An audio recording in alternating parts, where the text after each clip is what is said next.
看起来就是蛮像载观光客的地方。更扯的是这边还写什么 Scottish breakfast、English breakfast。你英国人，然后来到这边度假，你还吃什么 fish and chips？ 是脑子有洞吗？应该要吃点好吃一点的东西。加拿大的东西比英国东西好吃多了。在意大利来朱丽叶之家是为了求爱情，那我在加纳利来朝圣渔夫雕像，是不是可以求吃到好吃的海鲜呢？这盘章鱼哥底下搭配的像是一般的马铃薯泥，但是吃下去才知道，它居然是甜番薯，咸甜交织，超级绝配。看到这个眼神魅惑的女郎呢，我们就知道现在来到的是 Puerto de la Cruz 的拉拉尼亚街头艺术区。那我们现在呢，来到了 Gaye McGuinness 的21号，这个作品叫做 La Macaronesia， 它所画的呢是一个漂浮在太空中的人，充满着迷幻的元素。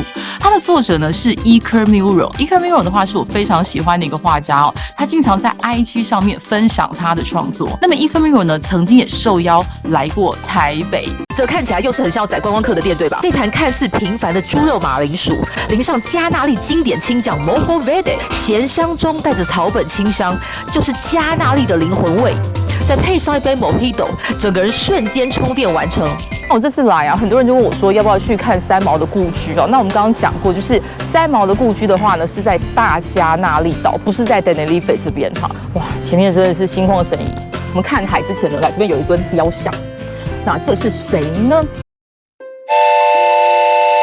东方快车谋杀案的作者 Agatha Christie， 他是在1927年的时候带着他女儿过来的 Tenerife 岛。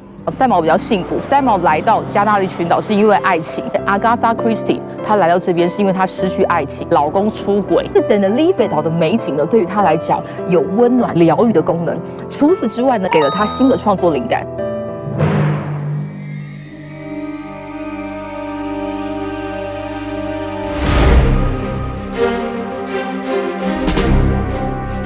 我们现在远远看到这个呢，你可能会以为说是哪一家5星级饭店的游泳池哦，那它其实不是，它的名字呢叫做 Lago Martianes， 是 Puerto de la Cruz 最大的一个水上乐园。那它是把海水过滤之后呢，引入到这个水上乐园。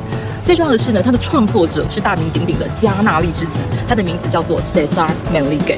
我们在接下来的旅程当中呢，会更常听到 Cesar Manrique 这个名字的出现。这是一位终其一生发挥他的想象力，发挥他的专业来改善他家园的伟大的艺术家。